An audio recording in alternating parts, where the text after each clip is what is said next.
మొట్టమొదటిసారిగా ఒక తామండి తీసుకోవాలి, కంచు తామండి.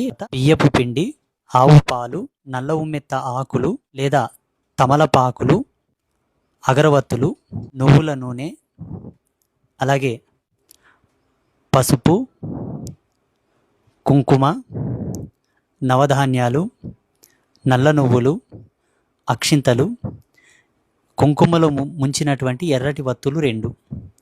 వీటన్నిటిని తీసుకున్న తర్వాత మొట్టమొదటిగా బియ్యపు పిండిని ఒక పాత్రలో పోసుకోవాలి. ఆవు పాలు పోసి పిండిని తడుపుకోవాలి. నల్ల నువ్వులు జత చేసి మళ్ళొకసారి పిసుక్కోవాలి.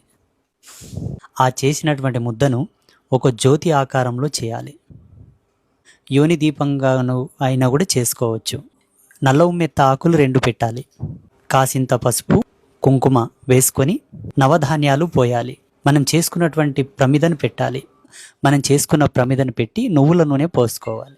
కుంకుమతో తడిపిన 2 వత్తులను మనము వేసుకోవాలి. కలిపితే 1 వత్తి కిందికే లెక్క వస్తుంది. 2 వత్తులు కావాలి, 1 వత్తి. పసుపు కుంకుమ బొట్లు పెట్టాలి. ఏదైనా ఒక సంకల్పం కోరుకొని జ్యోతిని వెలిగించాలి.